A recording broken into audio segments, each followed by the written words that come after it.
tiếng Thái lâu สวัสดีค่ะนักไหลชักเกลือมาเลยนะสันเกลือปิ้งไก่ลักษาสวัสดีสวัสดีขนาดจะใช่น้องสมันเนอร์กิสนาไทยสิเกิดมาตัวสิเกิดมาใช่เมื่อเติร์มาสักกันหนักขวัญร่างกระชัน rồi dừng tiếng Han lâu 안녕하세요. 청소년인데 부끄러운데 그래 지금 하나 가로나면서 근데 아주 그런데요? 네 지금 비그란다 무슨 나 죽구난데 그 누구나 부끄러운데였어 그 죽구난데 앞으로 이 채널 거였어? 나 근데 언제나요? rồi tiếng Trung lâu 大家好，是人道吧？是人道废弃科，是人道好好笑巧，没性格是人道夫，为人制造妄想曲，没性格是人道夫，无视人类彼生，没骗子好人道话是人道没性格，是人道我是皇上那个，没关系，性格是人可能口是大有本的。 tiếng Nhật lâu Abukuzu inamusumu sowas. Integri ezemo to puro zuma to puro hera karasina hirami sukunu to puro zudo. Hirakisi romi irakusu no wasusumu to sukurusu. Akarasusumasu. rồi tiếng Anh lâu Expressionary dictionary in a vertical average spurt like in a vertical like it's vertical show, it's like in a show, it's vertical average says everything is vertical average, it's vertical average, it's all like this, it's all like that, but expressionary in a cavity is taken as expressionaries and it's vertical like for you guys. rồi tiếng Ý lâu Ciao!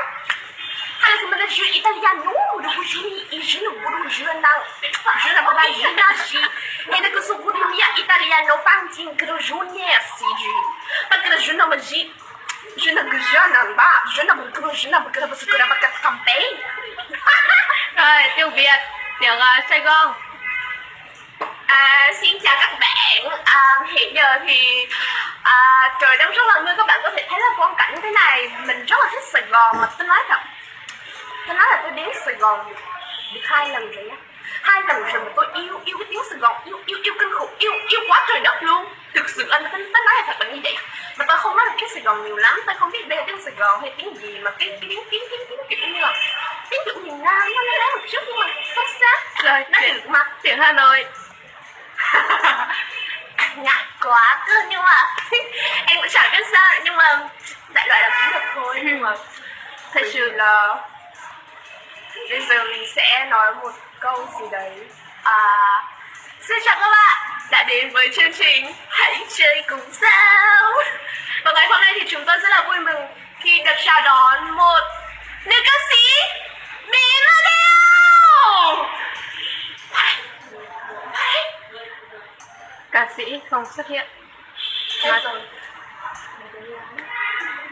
tiếng Anh Điểm bao hẳn một câu đi tiếng Anh không tiếng Anh. Là biểu ngạn đi nữa. rồi nói tiếng Anh đi nói đi Nói chi đâu nữa thì rồi. em học Trung Quốc Em học trường trung học phổ thông chuyên Phan Bội Châu Trung Quốc ở thành phố Vĩnh, tỉnh Nghệ An.